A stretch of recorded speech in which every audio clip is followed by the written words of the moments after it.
What's up, guys? Welcome back to the channel. I have a couple of questions that was asked. Some persons asked me in the last video, and I wanted to jump on here and share them. If you're new here, welcome.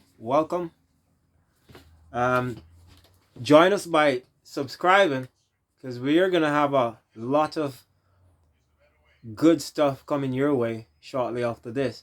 I'm just new to YouTube right now. I'm introducing myself, sharing the things I do, and join us in this journey. All right, so just get right. Let's get right into it. Um, Question number one I got was, it's about the RV and moving into an RV. On this video, I'm gonna share how you can actually move into an out of the city, um, with just starting with about $5,000. Um, and as you saw the thumbnail, it's gonna be a smaller one, not a big one as I have. So, question number one. That was was the least amount you could move out of the city, but get an RV for. Um, and I've done a little research, and you can get a small one, a one room, it has a kitchen, it's like a studio, um, for I would say about $5,000 to start with if you want to get a good one. And so yeah, that would be your best bet, to get a smaller one, something similar to this. Well, not as small, of course. You can't live in even inside of that, but those smaller one, that's like a just a studio, a bedroom, a bed, and a kitchen area where you can cook your meals. So number two is an RV better than renting a house? And it depends on who you are and what you can deal with. And in my opinion, yes, because in an RV, like with mine, I just move everything. I didn't have to move anything to the storage because everything is inside of it. I just pull in the slide out and pull it with my van wherever I want to go. And so I just moved everything with it. And that, to me, I think it's easier than getting a U-Haul, packing things out into that U-Haul, maybe getting a storage. And this is if you did not, get somewhere else to rent beforehand. But even if you get somewhere to rent beforehand, you're gonna have to move all your things out and into a U-Haul to wherever that place is. You don't have to do that. You just move your RV to wherever you're renting. And that leads us into the next question, which is, where can you live? From what I've researched, you can live in every state. So far, I could be wrong, but as far as I've seen, in every state you can live in an RV. Um, and how you do that, you have free camping site, and some people call some of there are some places where you can boondock. But to live long term, the question was also, how long can you live wherever?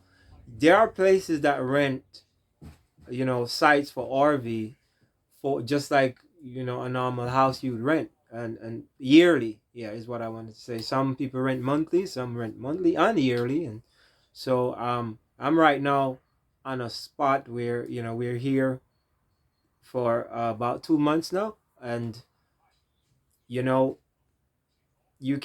I can stay here yearly because this place has places for people who are coming and going, and it has those sites for those who want to stay long term. So yes, I know for a fact, it's my experience presently as we speak.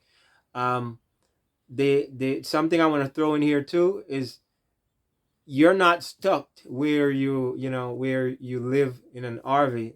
That's a plus. You can live beside the water. You can, like I said, you can live in any state you want to live. You can't just do that with a house. And it's, in my opinion, a little bit harder to do that renting. um I think I have one more question here. Let me see if I can find it. So, do I need a vehicle and what size or what size. You don't need a vehicle. That's something that's quite interesting. You don't necessarily need a vehicle to have an RV. I didn't know that before I had mine, but afterward I realized that just like you would, move with a U-Haul, you can actually rent a truck that pulls your RV, maybe a fifth wheeler or just a pull behind camper like I got. I don't I like I said I didn't know before, so I don't got a van that can pull my RV. But you don't necessarily need a vehicle, and therefore you would have need a certain size. Now, if just to throw more information in there, if you um are gonna get a vehicle and you can afford that and an RV, then the bigger the vehicle is, or the bigger the vehicle is, the better in terms of engine and strength. You can look into those specs and you'll know what to get. Trucks are normally built for pulling RVs, and some of the vans, like what I have, is a Ford Econoline, the 350. That's better than the smaller ones, which are 250 and 150. So yeah, those are better to look in. And again, it depends on the size you're gonna get. If you're gonna get a smaller, just studio kind of RV thing, I got a RV that has two rooms and a nice slide out to the side. There are bigger ones than this, but it's quite big and I love it. But the studio can, I mean, a small vehicle, like I said, you can look into the specs, can pull the small studio ones, and I've seen very small ones, very very small ones. So your vehicle that you have, you could check it out. It might be able to pull that RV that you're thinking about. And for the last, I believe, the last question is coming up. Last question here. I think I answered that last question already. So just to round it up, um, if you're a missionary, and there's so many reasons, I'm just throw one more in here. If you're a missionary, say you are planning to move to a ministry, I think it's a good idea to get an RV, especially if you have a family, because sometimes you're what did I say? Sometimes in the ministry, sometimes anything can happen. Let's start with that. Anything can happen. The ministry can shut down, or your service is not needed anymore. In my case, I just moved here about 2 months ago, and that's because my service is not needed anymore. I'm here in Red River, around the gorge. It's pretty nice here.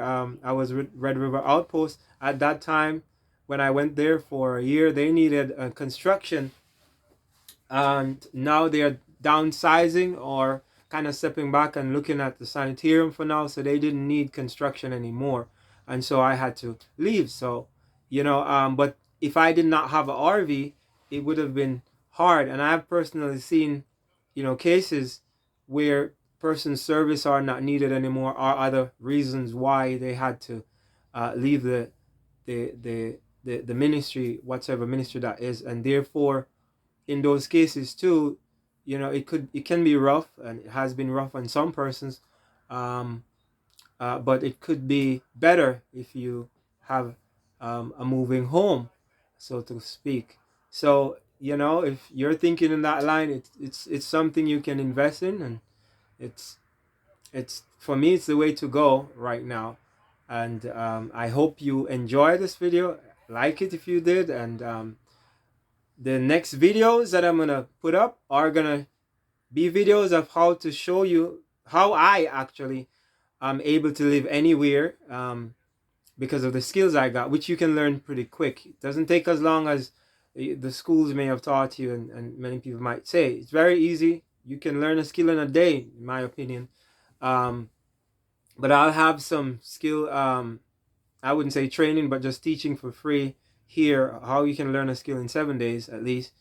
Um, and so if you want to follow that, um, go ahead and subscribe, like this video, and I'll see you in the next one.